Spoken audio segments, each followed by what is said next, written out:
That's why you Yeah, don't I'll go be to down. I'll Tech. be down there soon. That's why you don't go to Tech. You heard? Yeah. I ain't gonna cap, bro. It's like, hey, all his people That out ain't here. cool, bro.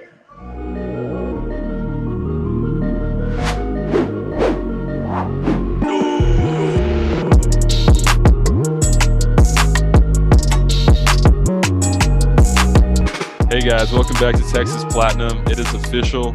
Quinn Ewers, the number one player in the nation, number one player in the state of Texas, quarterback, blonde mullet, is transferring home to the motherland to hopefully bring Texas back. It just seems like it's going to happen under Ewers. It just feels like this is what we needed for this program and Steve Sarkisian to really take off. So we're going to talk about Quinn Ewers and all the effects of that in this video. Please subscribe, comment, like. Keep this channel growing. We've had some good growth over the last couple of days and couple of weeks as well. Shout out to Trevor Stiff for creating that really good Quinn Ewers commitment video. I don't really know what it was, but it was great, and it's going crazy. So any editors that need more content like that, hit up Trevor because he's pretty good at it, as y'all can see. But yeah, Madrid's back in the cut. He's done with his first semester of law school, so he's finally with us now, and I'm going to pass it to him, and I want to get his instant reactions on Quinn Ewers committing to Texas. Oh man, relief, honestly, because I remember when we first got him under Herman, we were like, yeah, like, and we almost kind of like took it for granted a little bit, just like, yeah, he's a lifer, like he has the baby pictures too of him in the UT gear and everything, which by the way is going to be hilarious for everyone to go through again and have to see little blonde baby pictures in UT gear every game day. But I love to annoy people like that. That's gonna be nice. But the second time, and then him leaving was a real shot to the heart, but it was almost understandable, right? You're like, yeah, I get it. Like, I can't be too mad at you. We're not in the place we want to be. But that was under Herman, and I think perhaps I think he always kind of wanted to be here. And I can't stop thinking like he was like teaching us a lesson or something, or his family at least was like teaching us a lesson. It's kind of weird. I don't know.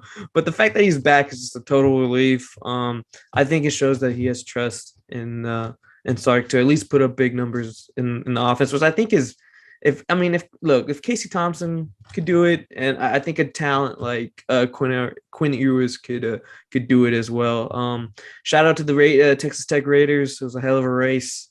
It wasn't that oil money, that West Texas oil money, just quite wasn't enough. And I mean, it is Lubbock, but it's all good. It's all love. I'm glad you guys made it interesting. But this is where he always wanted to be. This is always where he needed to be, and I can't wait. I'm so happy to have another legacy quarterback like this, at least in his background and everything.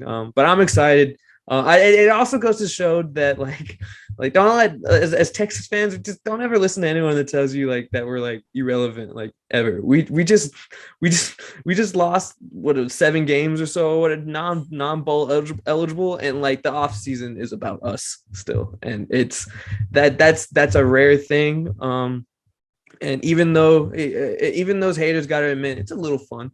It's a little fun on both sides, like if it fails, you'll laugh at us. But in the meantime, we're up right now, even when we're down. So it's great. I love it. I'm glad we have the franchise here, and it feels good. Yeah, real big news. We kind of had an idea. We kind of did, right? At least this past, probably since Thursday, Friday, where we started to feel more confident.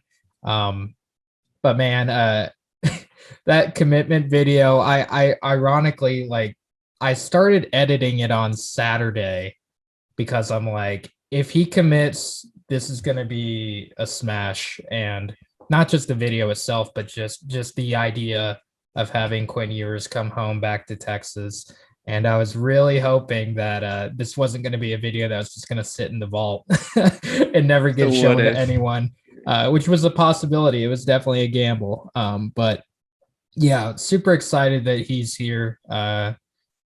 ever since they announced that he was going to be coming to visit the University of Texas, I think at that point we all felt pretty confident that this is going to be a lock. Originally, earlier on in the week when he went to visit Tech in Lubbock on Sunday, that was a little nerve wracking.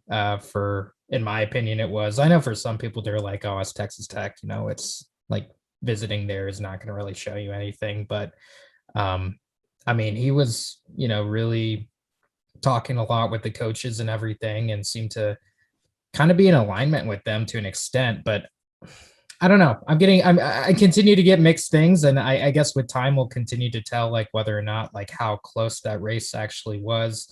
I'm starting to hear from some people that maybe this was all just leverage from the beginning and he was kind of just stringing Tech along and using it as like a way to get more money, which honestly wouldn't surprise me. Yeah, I mean, that's business at that point, right? Yeah. Him and his family seem pretty business savvy, so I not too surprised with that. But yeah, generational talent.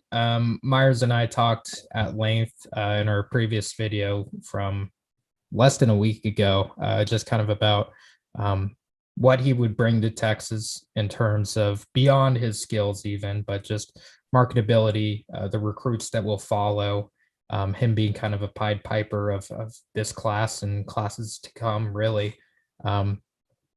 Perfect rated quarterback, first one that we've had since Vince Young, and the first perfect rated quarterback by these recruiting sites since Vince Young. So kind of amazing that Texas, despite only having one national championship between those two quarterbacks, we've been able to land two, perfectly rated quarterbacks within that span. I think two of the only perfectly rated quarterbacks by these recruiting sites, but they've only been around for so long, but still nonetheless, that's a huge deal. So yeah, this is definitely the biggest win under Sark's career. Next two seasons will possess a lot of hype just on this alone. And then when you couple it with hopefully a lot of these big recruits that are about to sign in the upcoming days, including one probably tonight when this video releases, we're probably going to just miss one as we're recording right now at 5:30 on Monday. So yeah, just huge. Sunday was a good day. This weekend was a good weekend. And for once, I know that a lot of other fan bases think that Texas fans are, constantly sticking out their chests and being all boastful and prideful of their school. And that's true. But I mean, if you're a true Texas fan, you know pain in this past decade. It's not like your confidence is a little bit down. Your self-esteem isn't quite what it has been. So anytime that you can just get a win in general is good. What do you want me not to be happy about this? Right. Like, come on now. Right. So what I'm saying is this, it feels really, really good to have Texas actually flex for once and win on a very public stage.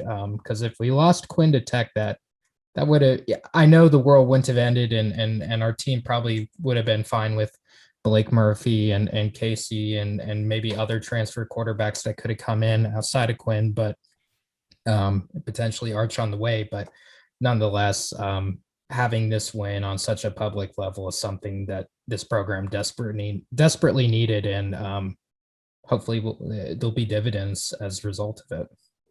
Mm-hmm. Mm-hmm. Yeah, this is huge. I mean, Quinn Ewers is legit. I remember watching him as a sophomore just dice up Duncanville, throwing bombs on the money while being like hit. He's just naturally super talented. He just throws like an accurate ball. He can make every throw. And that's exactly what Sark needs to run his offense. I kind of feel like he's just like a Mac Jones, like starter kit, but like on steroids, like 5-star version of Mac Jones. Yeah, I see that. You can always count on him to make all the throws, has good pocket presence. He's a big dude. And I'm just really excited to see him. I mean, it renews all the hype. I mean, I told myself I'm not going to drink the Kool-Aid this offseason, and I'm still not. And we suck until we don't. But fair enough. Quinn Ewers, Bijan Robinson, Xavier Worthy, and then throw in some of these O linemen that we're landing. The potential on paper is there for that offense. I mean, you still have Steve Sarkisian. He's still a great offensive mind. I mean, you have the potential for fireworks. An electric offense that will probably produce a Heisman candidate and put up a lot of points and numbers. So this gives Texas fans really a lot to look forward to going into spring and next season. I know we play Bama in week 2, so I mean, maybe Quinn Ewers can help us play Bama close. But one thing I noticed on social media was just how big of a deal it was, and you can tell that rival fans are kind of know Quinn Ewers is legit based on their reaction. You know, they're all in there like trying to discredit it, saying Texas still lost to Kansas. Texas is not back. Off-season champions, but I mean, Quinn Ewers, it's just so big for Sark and this program, and he's really going to help hopefully elevate us back to a nationally relevant level. So I'm just really excited to see it all come together. And the recruiting impact, man, there's going to be some dudes that follow Quinn Ewers, whether it's the portal or in the 2022 class. It's going to be good, and we're going to see that unfold over the next week or so, I feel like, and maybe beyond. I mean, maybe people will portal later on down the road to Texas as a result of Quinn Ewers. But yeah, man, it's going to be really good. Really excited. Absolutely. One thing to add before we move on to some of those other talking points about Quinn, which we're going to get into here in a bit. When you were talking about the Mac Jones comparison, there's actually a video on YouTube, a channel called Microphone, Mike, M-I-K-E, Microphone. He makes really good content, and it's definitely more NFL focused than it is college football, but he made a video a while back about Quinn Ewers, a little bit after he, I believe, signed with Ohio State or once he got on campus or something. Definitely check out that video. But in that video, he mentions that apparently when Quinn was kind of developing as a high school quarterback, even as like a freshman, before even, taking the nation over as a sophomore, a lot of quarterback coaches and people that he worked with actually said from the beginning, like, hey, there's this kid in Florida, I think is where Mac Jones is from. Anyway, a lot of them were comparing him to Mac Jones before Mac Jones was, even a guy. Mm-hmm. That just the throwing, the more so probably the mental and anticipation. Throwing style is a little bit different, but just the overall play from the beginning, they were like, hey, there's this guy right now. He's not being super recruited. He's going to end up probably at Alabama and may not play for a long time, but watch out for this Mac Jones guy. And it makes me wonder, like, how big of a selling point that could have been, being that Sark, developed Mac Jones for all those years. And ever since this kid was young, he knew of, I don't know if he actually knew Mac Jones, but at least according to this video, he knew of Mac Jones, and a lot of QB coaches say like, hey, this might be a good prototype of yours. So kind of an interesting nugget. I don't think anyone's really talked about it yet, so I figured might as well bring it up. But definitely interesting. And I'd love to hear, I mean, we'll see if someone ever asks Quinn about that, but I'm curious about what his thoughts about Mac Jones are and if that had anything to do with actually signing with Sark. Yeah, I like how you said, like the recruiting, like the pitch has to be like, you cannot sell what we've been putting out. So like, I know the pitch was like, look at my QB room in the NFL, what they're doing right now. Like this could be, yeah, that's exactly what it was. I mean, it's exactly what a lot of these recent recruits have been as well. I'm just glad that Matt Myers brought it up. Just the domino effect of this. This is just going to boost so much. Guys want to play with playmakers. Guys want to play with other good players. The 21st century of football. Like, these guys want to team up and ball out. And we got a major chip in that, and I think that's just gonna move us towards so many more great recruits down the line. This is just I'm gonna call this a fan question. My friend Devin asked me this question, and I didn't know how to answer it. So probably either you, Trevor, or Matt Myers. Does this move the needle on Evan Stewart at all, or is that a lock deal? I can answer that. Well, Evan Stewart, from what everybody's been saying, is kind of like an enigma. They wouldn't be surprised if he did follow a Quinn. I mean, Interesting. him and Quinn do have a relationship, and Stewart wants to play in an offense with a great quarterback, obviously. But I think Mike Roach and others were saying that it's still probably unlikely. And That's how I'm feeling I don't too. know, but I wouldn't rule it out. I mean, I think Evan Stewart committed to A&M for other reasons than putting up numbers I'm and sure he did. being productive in offense. So Yeah. I think if he wants to go to a place where he can be like a freshman All-American, have 10 plus receiving touchdowns and as a freshman, I think it'd be Texas. So we'll see if that wins out. I know Jeff Banks, our special teams coach, has been still recruiting him hard.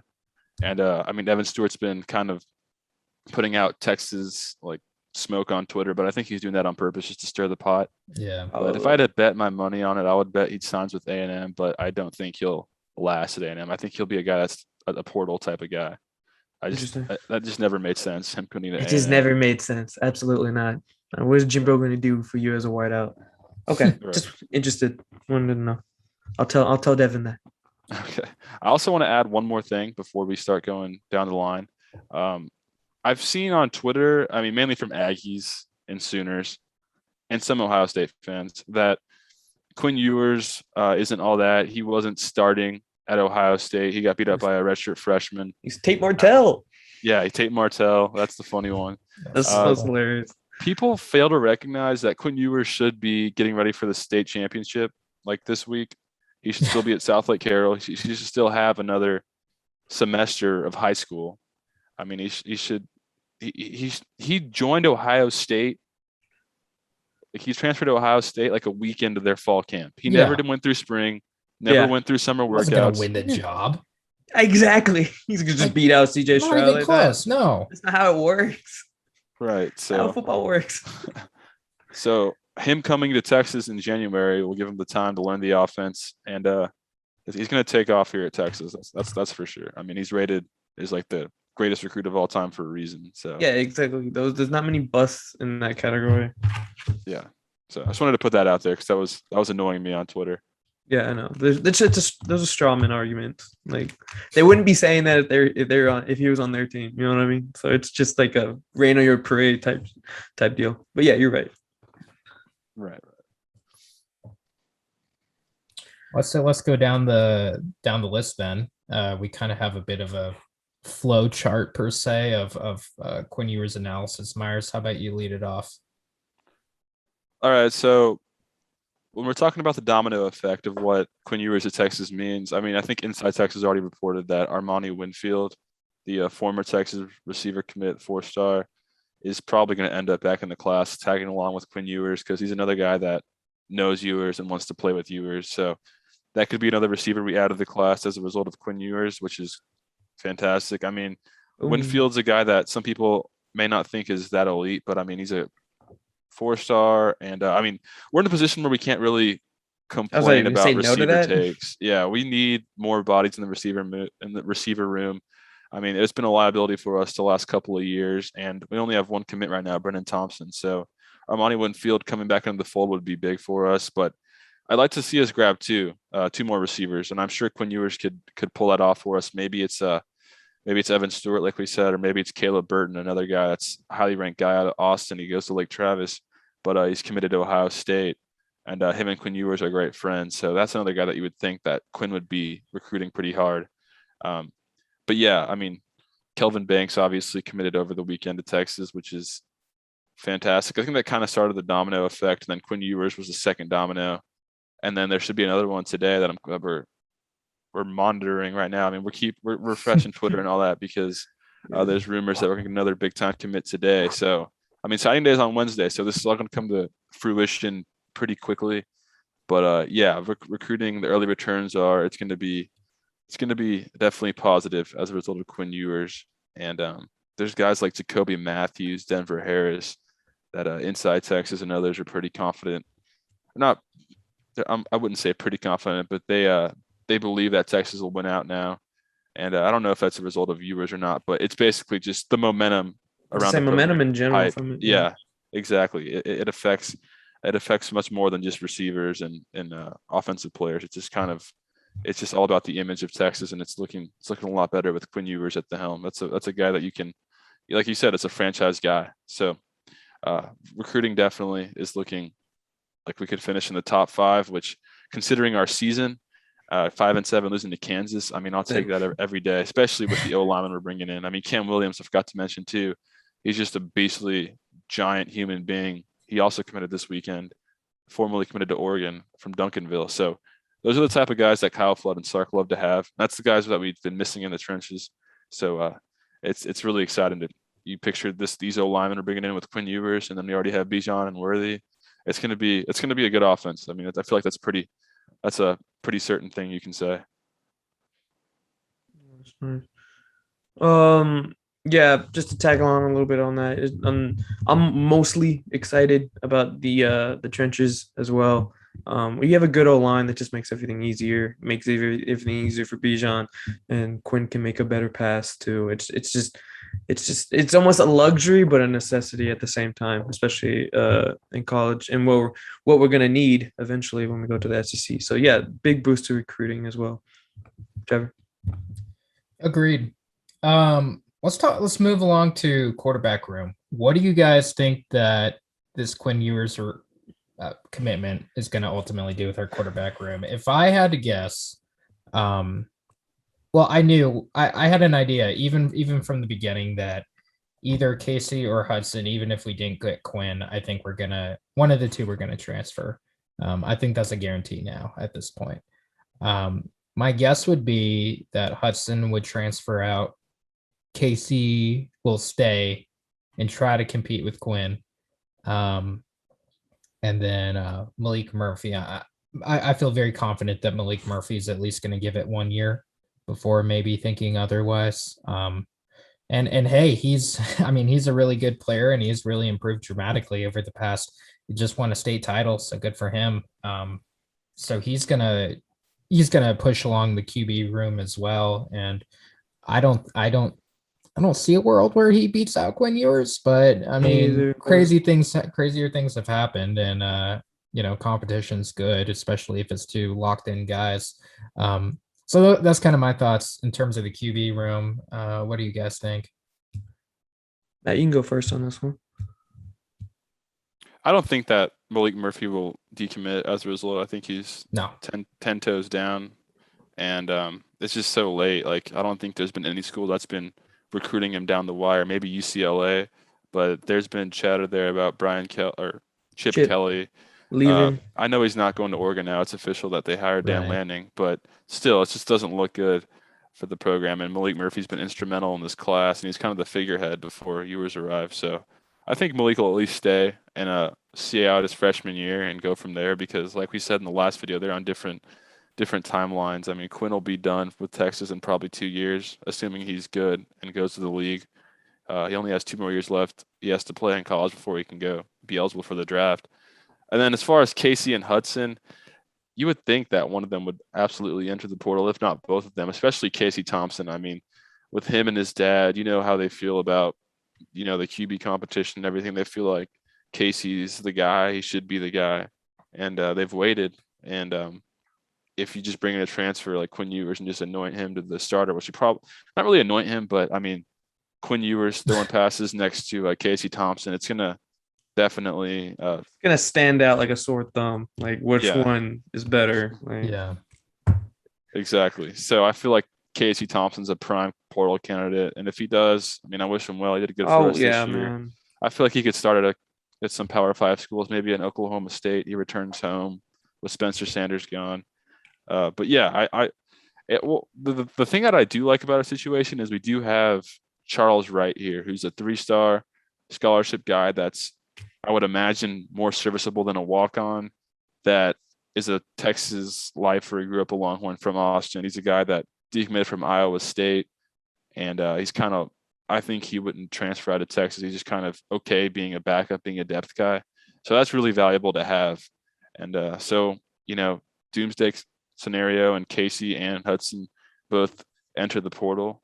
We'll have hopefully Malik Murphy, Quinn Ewers, and Charles Wright as the 3. Maybe look at getting a 4th depth guy somewhere. But yeah, I mean, it's hard to say how it's going to unfold, but that's kind of how I would see it happening if they did decide to dip out. Yeah, you stole the room I was gonna say. I thought for sure Casey and Hudson are going, and then it'd be Quinn, Malik, and Charles, right? That's a good room right there, just for like depth wise. So I think it gives Malik. I think he stays overall. I don't know. I just think him and Sark have a really good relationship, and he'll have his time for sure after Quinn leaves. So wait, does he only have 2 more years of eligibility, Quinn? Oh, he could have a lot more. He could have 4 if he wanted. Well, I mean, if you wanted, I mean to say, but like Right. I just He only assume has he's to do gone 2. after the 3rd year. Right. Okay. He only has to do 2. He'll be a redshirt freshman this coming Oh, season, so okay. he could leave as a redshirt sophomore after his. Got it. Okay, cool. The only reason I don't know if you follow Casey Thompson on Instagram, but he had a like a welcome post to Quinn. So I don't know. I found that a little surprising, but I don't know. That just might be semantics and just courtesy, which is fine. Either way, I expect Carr to go because he's still real young. So, but hey, I wish him the best. But you got to upgrade where you can. So yeah, I agree. Yeah, and the quarterback transfer market right now is ridiculous. Oh, it's so hot. Yeah, it's so hot. There's so many quarterback. I feel like every other quarterback is transferring at this point in the past like couple days. Even today alone, I feel like 4-5 quarterbacks announced that they were transferring. So yeah, with Casey, it's an interesting thing because I suppose he could transfer elsewhere, but he's not guaranteed, at any of these other places, especially with how many quarterbacks are transferring right now. It may be hard to find a landing spot. I mean, even a guy like Spencer Rattler, apparently is kind of having a hard time finding a spot. And like, who would you take, Spencer Rattler or Casey Thompson? So I don't know if he's Hudson. I could see transferring because he's got a lot of years left and probably is a little more patient, has time to learn. With Casey, he might just have to. I kind of see him maybe sticking around and battling, and yeah, he seems like a good teammate. So if Quinn wins out, which I would expect it to be, Casey could just kind of be a mentor and ride off into the sunset. But I don't know. I mean, we'll see. That's what the whole off season's for. But just my thoughts. Nice. Yeah, I think Casey needs to decide what he wants to do because I don't think anybody expects him to be an NFL prospect at quarterback, and I'm sure maybe he does think he can be. Maybe he can be. Maybe I'm an idiot, but I feel like he needs to decide if he wants to be a college guy or just be a guy that's here to help Texas and Quinn Ewers, get better and just try to compete like a competitor and just stay committed. So yeah, that's the one to watch. I feel like Casey. Yeah, but Hudson, I could see definitely dipping because he has, I feel like, at least some NFL potential with his arm and everything. Yeah. All right. So another thing that really made me happy as a Longhorns fan was to see Texas and our boosters finally flex our muscles a little bit. I mean, based on the numbers we were hearing around what we coughed up NIL money for Quinn Ewers, I think it was $4 million was what I read, but no one knows for sure. But definitely in the millions, which, I mean, let's be honest, I think that's a bargain. That's $4 million for Quinn Ewers. That's great, man. I mean, God willing, he does well here and becomes a first-round draft pick and has some success on the field for our team. I think it's a good investment, honestly. And we're also seeing with the O-linemen, our boosters finally taking winning seriously, spending money, playing big-time, big-boy college football. I mean, that's just the name of the game now, especially with NIL.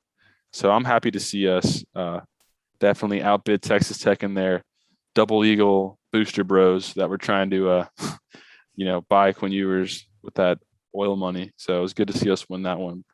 And I'm looking forward to seeing us use NIL more in the future because I think we're going to get more recruits as a result of it. Yeah, I think I texted you about this. I was like, are we playing the game or we just finally have an excuse to play the game because of the rules. And I think it's a little bit of both now. I think this was a response to A&M after Evan Stewart for sure, because everyone knew that was a little like, all right.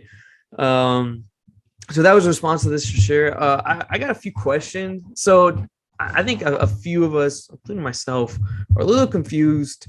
Maybe even how like this NIL stuff works. So we're not like paying him directly, but we're using an organization through it, or how does that, or does anyone know how it actually works? Obviously not. It's probably a bunch of legal stuff, but like in layman's terms, does anyone know? Well, you're the lawyer. You tell me.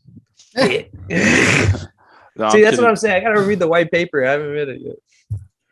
No, I don't really know either. I mean, I know that you can't pay him from like university funds. Yeah. So obviously it has to be like a third party, which I mean, that would be like the boosters come in and the alums and organize, you know, so third party crowdsourcing. So with the O-line, I'm just saying this because I think I got it right. So like they use their name, image, and likeness for like to promote the charity.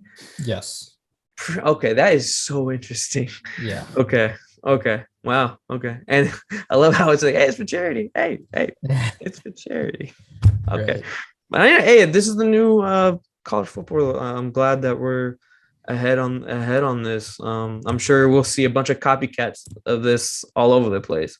But I mean, I guess it's better to have it over the table than under the table. So, yeah, this is us capitalizing on the new landscape. It's kind of uncharted waters. I mean, it definitely instigated the O-line commitments for sure. But man, Quinn Ewers is getting paid like a first round draft pick. That's insane.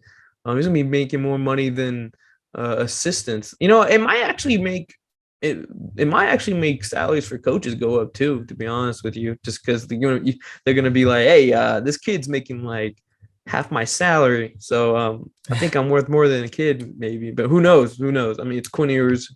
I mean, I guess the market could get bigger, but for now, that's insane. But you either get left behind or you adapt, and this is what it is. Yeah, you gotta spend money to make money sometimes, and especially absolutely. in this situation, I think that's absolutely the truth. I'm glad that we didn't lose in a bidding war to Tech, because that would have just been like us, you know, kind of thrown into town, being like, we're not, again, proving that our administration isn't ready to win. Bless you, Myers. That was a big sneeze. But I kind of regressing, and we're going to touch on this in an upcoming video where we're going to be talking about coaching carousel stuff going on in college football right now. So be on the lookout for that video whenever that comes. But for instance, when Lincoln Riley got hired by USC, I think we were both happy to not have to play him for a while in conference. But at the same time, myself at least was kind of angry, because to me that showed me that, hey, here's another school that we thought maybe didn't care about football as much as UT, and yet again they're, you know, stepping up and paying, you know, an arm and a leg for a coach, and showing that they're actually serious about winning and willing to roll up their sleeves and do what they can to actually improve their program. And Texas kind of for a while has had this notorious you know, facade of not wanting to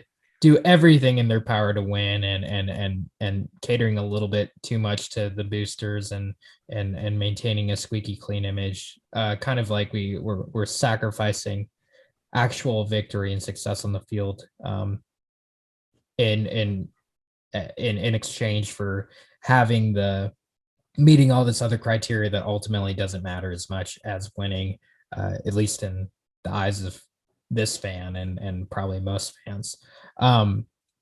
But this showed otherwise. The fact that we actually were able to probably get the bigger deal compared to Tech, which totally should happen. I mean, even if we weren't, you know, laying everything out on the line, we should still be able to, you know, upsell over at Texas Tech. But nonetheless, it was a big deal. And I mean, when you just think about the potential of how much money Quinn Ewers can make the university, I mean, when you look back at the Vince Young years, I mean, that guy, just imagine him, with NIL deals, like Oh my God, how much money would have been made off of that out of steakhouse would have VY. made so much more soon.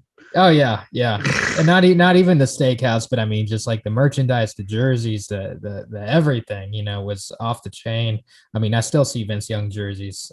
Madrid, you have one, I think so. Mm-hmm. Or is that a Colt jersey? Nonetheless, I mean, Colt McCoy too. Sure He made a ton of money as well. So yeah, just being an elite quarterback at the University of Texas, you're gonna get a lot of notoriety. You're gonna create a lot of merchandise sales. You're gonna attract a lot of attention to the university. I mean, even Sam Ellinger during, kind of near the end of his sophomore year, going into his junior year, there's so much hype behind Sam. And I've identified NIL was around back then. I think he would have made a ton of money as well right after that Sugar Bowl win. Easily. So it'll be big. I think that even though obviously he's only played 2 snaps of college football, and both of them were, handing off the ball plays at the end of the game. And we don't really know for sure, what he's going to be yet. I think it's a comfortable risk rolling the dice on this guy that has, such a high upside, and knowing that actual financial dividends will probably result from it. For the brand, this is exactly the type of gamble you make. It doesn't even matter if it works out. This is just the type of thing you do if you want to win. And that's just a whole different mantra for this school and for this brand in general. We could have easily just been like, hey, we have Malik, or hey, we're gonna just he was an old recruit or whatever.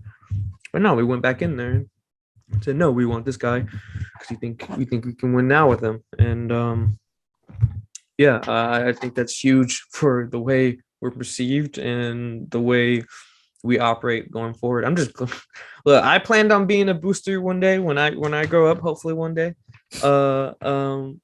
And this is the type of moves I would be pounding the table to make. So yeah, I think this is huge for the brand in general. And NIL going forward is going to allow not even, I'm gonna say small time boosters, but it allows more people's money to be involved instead of just very high end boosters at the top, if that makes sense. Kind of opens it up a little bit, but I think it's really cool. Yeah. I mean, the Clark Field Collective, I think, is kind of the crowdsourcing database for pretty much anyone. I think I emailed and asked if I could contribute to it. So I think, it's opened the doors for so many people to contribute, and Texas being Texas with all the money and brand that we have behind us. Yeah, it's just going to be the perfect storm, man. We started off slow on NIL. We were kind of just sleeping at the wheel, but now we've kind of woken up and we're starting to make moves. I want to see, pancakes. What was it? Horns for Hearts, the pancake factory charity situation. 50K per O lineman. We need to see that on every position. So every player on scholarship at Texas can have guaranteed $600K for signing with Texas. That's hard to beat, even with illegal bags. I mean, if you factor in, the 50,000 per year from whatever X NIL crowdsource, and then you add in the other 100,000 from Clark Field, which is what's projected. It's going to be, I mean, that's significant. I mean, it's not a coincidence that our Kelvin Banks is kind of the one guy that we've really beaten A&M out for so far this cycle. It's the one position that we're throwing a lot of money at. A lot of money. Yeah, I was about to say, yeah. Kelvin Banks is guaranteed to make at least $450,000, I think, over 3 years at Texas or some number like that. And that's hard to beat. I mean, even with rogue people dropping bags, like I said, that's hard to beat. So we need to see more of that because Texas has the money and it's time to start flexing it, which we're doing with Quinn Ewers, which makes me happy. Also, I think we're going to see a lot of bleached mullets in the stands at BKR. Oh my God, I didn't even think about that. I might need to get one of those wigs going. Well, maybe I'll just grow it out, honestly. Yeah, I'm thinking of tweeting that out tomorrow, Myers. That clip from when Quinn first committed, you had a mullet. So I We should did. be like vote if Bleach Myers this. should bring out the mullet again. Right, right. Which But man, insane. yeah, Quinn Mania, Quinn Sanity, it's gonna happen here soon. I can't wait for the spring game. I mean, the spring game's gonna be a really Oh hyped up my event now. god. First look at Quinn Ewers and Burn Orange and his arm in our offense, and then we open with Louisiana Monroe, I believe, next season, and that's going to be also must see TV. So it's just really just renewed excitement around the program. It's kind of like Sark's year one's a mulligan at this point. Like we give him a mulligan after getting Quinn Yeah, Ewers. I Like, know, okay, right? You're like, all right, Yeah. all right, whatever. it's like man. now here we go. This is the real year one. So man, it's an exciting time, and I just can't wait. Yeah, me too, man. Me too. Yeah. Let's close out the Quinn Ewers talk with some analysis of what we think Nice. physically he brings to the table, because Nice. we've kind of talked about what he brings to the table in terms of as a player, as a signee, as a brand, NIL figure. What does he bring from an actual playmaking perspective? He wants to lead it off. I can go first. I think the thing that I noticed the most about Quinn Ewers in this film was just he throws a very catchable ball. He has perfect timing on pretty much all of his throws, which you don't really know. I mean, the average fan doesn't really pay attention to timing, but timing is so important for a quarterback. You have to be on time or the whole play is ruined. Like you got to throw balls in the perfect spots at the perfect time, and that's half the battle. And Quinn Ewers is definitely a master of that. He can predict where routes are going and put the ball in the money. I've seen countless highlights of him just throwing people open on like corner routes or post routes before they even break, and it's just on the money and like comeback routes. So that's kind of what stood out to me the most. Also, just physically, he's a big dude. I think there was a picture of him and Sam Ellinger Yes, in DKR, that and amazed me. Huge, dude. he looked way bigger than Sam. I think he was wearing like his cowboy outfit, probably had boots on, but still, he's a tall dude. And I Not don't as think he's thick gonna as be Sam, but definitely taller and Yeah. bigger body all around. right. Exactly. And I mean, he comes from a great program, South Lake Carroll, Riley Dodge. That's just they've always had great quarterbacks there. I mean, Chase Daniels, Greg McElroy. They produce quarterbacks out of that program. And yeah, I mean, I would also say that I really like his pocket presence under pressure. I mean, most of his highlights, he has a clean pocket. So whenever he has time, obviously he's going to make the throws, but there are some against the better teams where he's just under pressure. Watched him against Westlake in the state championship last year, and I mean that's like a really good team, Westlake, really salty defense, and he was making plays under pressure. I mean, he threw some picks too, but it was more of Westlake just making crazy plays. But Ewers is just a guy that you want. Let's say against Bama, Will Anderson's coming at him on a blitz. I feel like Quinn Ewers is the type of guy that can make a throw under pressure. Whereas Casey, definitely Hudson. Hudson's problem is he's very concerned with the pass rush. They wouldn't make those throws. So I think Quinn Ewers is a guy that just has a natural feel as a quarterback. Like Joe Burrow had it. Some guys just have it, and some guys don't. Quinn Ewers definitely has it. Yeah, there's a play in his high school film. I think it was against a Duncanville. I think maybe I could be wrong with it, but there's a play where he scrambles outside of the pocket, and one of his offensive linemen accidentally rips off the helmet of the defender that he's blocking. The helmet goes flying and hits Quinn in the face, like in the face mask with the helmet, unflinched. And then he just drops back and throws like a dime and touchdown into the end zone after getting hit in the face with a helmet. So that play alone, if you guys can find that in his film, really impresses me. Yeah, the one thing that I read the most, that people love, recruiters and scouts love the most about Quinn is his anticipation. He's just got a really good. A lot of people have talent, arm talent or mobility or whatnot, but not everyone has the brain to be an elite quarterback and really know how to pass the ball and get the ball in the right places and everything. I mean, look at Mac Jones, again, bringing his name up. Definitely not the most athletic guy and definitely not the most gifted passer, but he's tearing the league apart because mentally he's so sound and his mechanics are flawless and just throws really great balls and is and knows the offense extremely well for a rookie quarterback. And that's kind of what Quinn is like. in terms of, I guess we're gonna go a little bit down the road of NFL comps, or should I let Madrid talk before No, we go, each give a go. comp? I'll give my comp first then, because I think all of us have comps. Maybe I'm wrong with that. I have But a one. comp. But I was gonna put in my analysis. So Okay. Well, a comp that I have, that I've had for a while actually, and no one ever brings it up, but just really watch the film and the throwing mechanics between these two guys. Is Quinn Ewers reminds me a lot of Russell Wilson. okay. Definitely not the mobility, because Russ, can move and slide around and has a lot of elite speed, but just being able to still make plays when plays break down, being able to get flushed out of a pocket and deliver balls, and just watch the throwing motion. Quinn has a very like push out kind of. He's not those big like looping throwing things. I mean, he does like the sidearm throws, obviously, that that went viral, that people are very excited about but when you watch his typical throws, he's got a very kind of straight line pass that Russell Wilson has. And Russell Wilson also throws an extremely catchable ball and is very accurate. That's definitely a trait of Russ. So to me, I mean, he reminds me of a lot of guys. So I'm sure we're each going to give a comp and all of them will probably make sense. But one that no one ever talks about that I still really kind of hammer down is, to me, Ewers reminds me of Russell Wilson. Nice.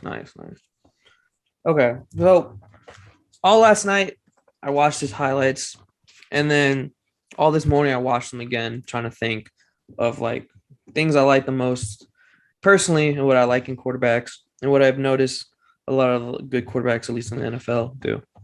So just this first one is more of just a comp to like his arm and what I like. He's not like this player at all in any other aspect, but everything within between 20 and 25 yards, which is saying something at the high school level and even college, is like everything is a straight line. It's a dart. Someone that does the NFL on all occasions is Josh Allen. Nothing like Josh Allen other than the arm talent. Those guys have. I'm more saying Josh Allen just to give like something to think about if you haven't seen Quinn Ewers tape. But if you watch Quinn Ewers tape, it's how much of on a rope all the short to intermediate throws are, and it's kind of crazy. I feel like, I don't know about you guys, but I feel like to make a 20-yard throw in high school, I was putting a 20, 25 throw in high school. I was putting so much oomph on that, my little weak noodle arm. So like, and I felt like we see a bunch of college quarterbacks do the same thing. So like, it's just also, you're watching it takes no effort for this guy to throw the ball. It's kind of insane. And then second, who is my main comparison, strictly because I like how smooth and fluid he looks and his ball placement. And I think that kind of goes with anticipation a little bit, but the way it just kind of the ball always just floats into the receiver's basket is so underrated, because you can just throw people open and you can throw people in stride for touchdowns, and that's Matt Stafford. Granted, I hate the way Matt Stafford throws the ball, like his mechanics. He's always throwing it low, throwing low. But the way how smooth he looks and the placement that he has is very, very, very encouraging. It's such a luxury because you can't teach that. You can't teach accuracy. You kind of have it, especially if you have it at a young age. That's a big, big deal. Throwing people in small windows and in stride is huge, especially on crossing routes and go routes. So good. I really like how Quinn is able to set his feet pretty fast right before he's about to throw and go when he goes through those progressions. I think that's so good. Every throw he makes is on a good platform.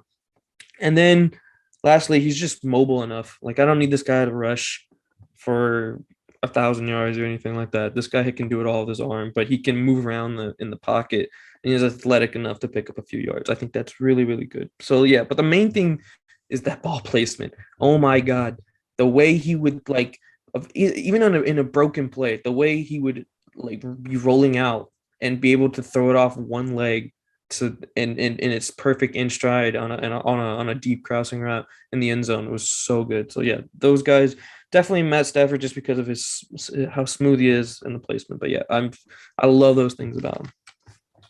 Matt. Xavier Worthy's gonna win a Blitnikoff. Oh, absolutely. At some point, maybe not next year, but definitely in these next 2 years. Yeah. Just saying that. Yeah, absolutely. Madrid nailed it. I mean, he throws ropes, but the thing about him is he can throw a 30-yard crossing route on a line, like his like really bullets. But he also he knows like when he doesn't need to throw bullets, he doesn't do it just to make it easier on the receivers. I mean, he'll throw like 15-yard comeback routes that are very catchable, soft passes, but they're just timed perfectly where they're still on the money and you can't really guard them. So he knows how to definitely take it off when he can take some of the flame off the ball just to make it easier on the receivers, which will help our receivers because obviously we don't have the deepest receiver room yet. Also, he one thing that stood out was he does that ball flip like Peyton Manning so effortlessly. He gets it, flips the ball, and then he just throws quick. He gets those. He throws those screens and a quick game really fast. No laces, no nothing, just on the money. Just a natural quarterback. But yeah, also Madrid was saying he's not like a statue either. I know we talk about him and compare him to like, I don't know, Mac Jones is kind of a statue, but he's more mobile than that. I remember watching him against Duncanville, like I said, making people miss in the open field. He's a big dude. He'll lunge forward to get yards, get the hard yards when he has to. So he's a guy that can definitely, if the play breaks down, he can definitely go get like a 7-yard rush to get the first down, stuff like that. So, and yeah, he's just a big dude. He can just fall forward and get a couple yards. So he's just like the total package. I mean, as a Vision, he's the highest rated recruit of all time, him and Vince Young. So he's pretty much good at everything. Do you have a comp, Myers? Yeah, I just want to stick with Mac Jones, honestly. That's my comp, I guess. I don't really have one. I mean, I've heard Phillip Rivers. I mean, I think Patrick Mahomes was mentioned by Trevor or someone earlier whenever we first committed. So yeah, he's kind of a blend of a bunch of quarterbacks, a bunch of elite quarterbacks. So yeah, we'll say Mac Jones. He just kind of, he's got some Tom Brady in him. He's got everything. That's where he needs to be, man. That's like you'd be surprised how hard it is to find QBs to like put it where it needs to be. Like that's a skill in itself. I also want to say I'm happy, speaking of NFL quarterbacks, I'm happy that Texas has a quarterback that should, barring a disaster, should be a first-round quarterback. Yeah. Because remember when Vince Young was at the Titans? I'm sure Madrid, he's a Cowboys fan, and Trevor is too. But I don't really have a diehard NFL team. I was like a diehard Titans fan whenever Vince Young was there, and they were good. He made them. They were good, dude. They were good. I'm hoping Ewers does the same thing where he takes over a franchise, gets a first-round draft pick, and makes them. We get relevant. more out of it. You know what I mean? We get more reason to cheer afterwards. Yes. Absolutely. So that's something to look forward to, and also Kelvin Banks, another first-rounder, hopefully offensive tackle. So Sark's bringing in some. Probable first rounders. We'll see if that pans out, if they stay healthy and all that. But I mean, the first steps there, getting them on campus. So really excited to see these guys develop and hopefully make the NFL. We need that draft capital going again. It's been a while since we've had first rounders. Yes.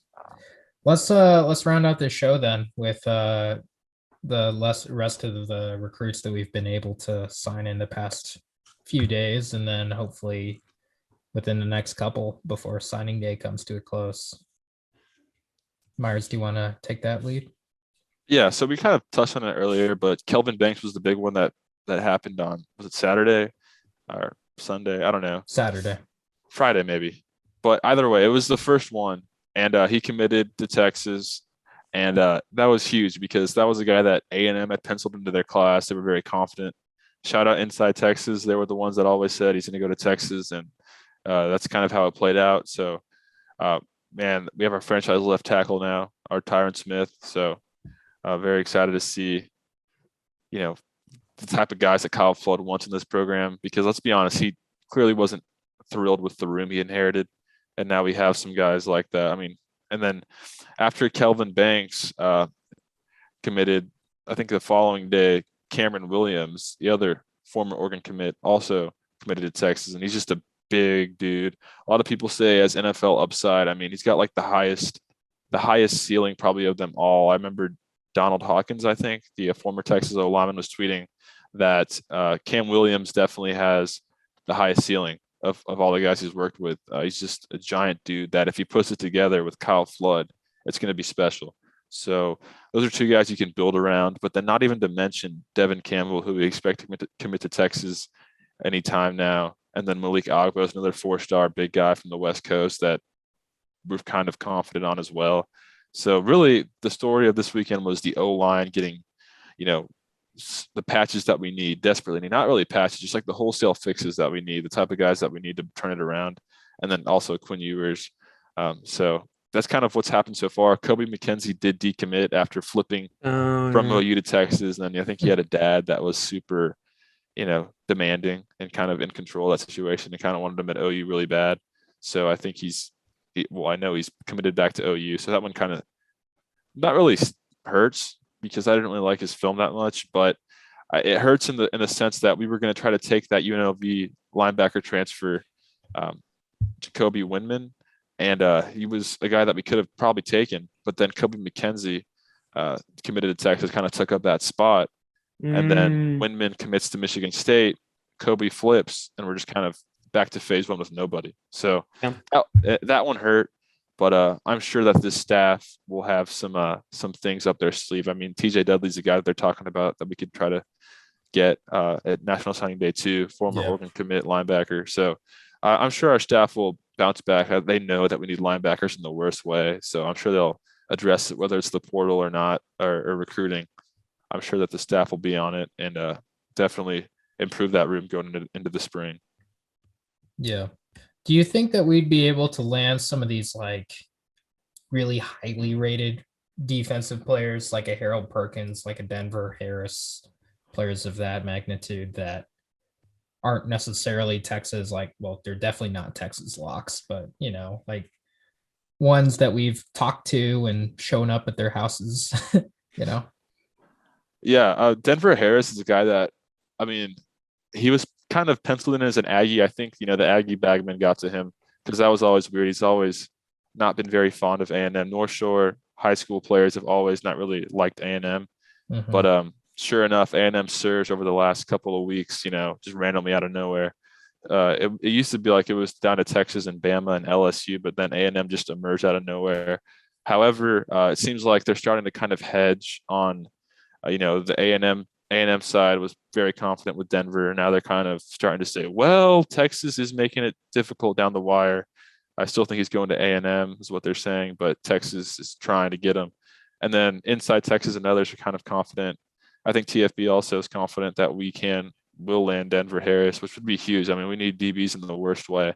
So a guy like Denver Harris, I think, is definitely maybe a coin flip. I think we have a good shot there. Harold Perkins is a guy that I want him really badly. I mean, that guy is so good. You watch his film, it's insane. He'd be so good to have. He's a guy that I feel like is probably going to end up at A&M or LSU. I just feel like he's just been naturally, drawn to those programs. I mean, LSU, that's where he grew up. I think he's from Louisiana. And then A&M, I think they're definitely, been on him hard. But, I mean, A&M lost Mike Elko, their defensive coordinator, so that may help us in some of these recruitments. Harold Perkins, I think, signs not this signing day, but the next one. So that's the recruitment that may keep on going down the stretch.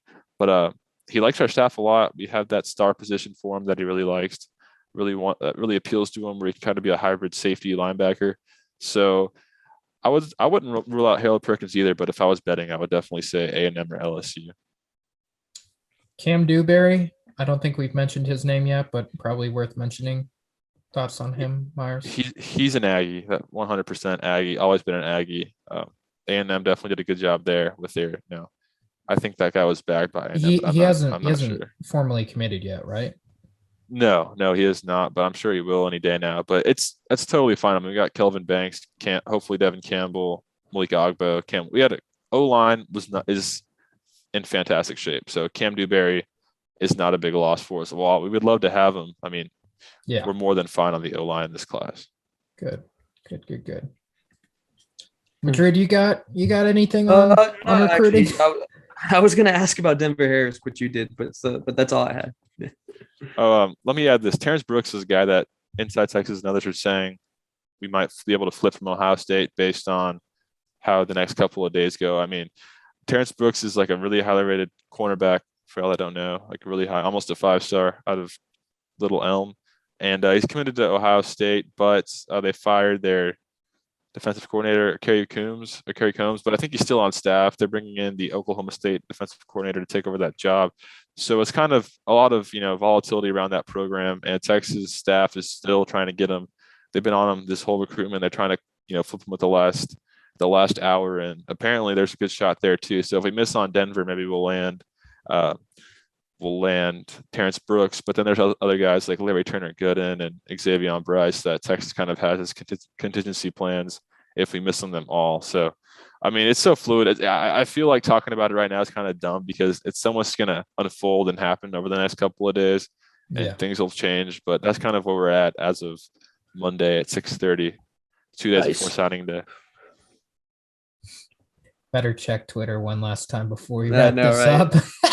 See if anyone's committed yet. Honestly, I think like the second we stop recording, someone's going to commit. Nothing yet, but I bet you something will happen. Yeah.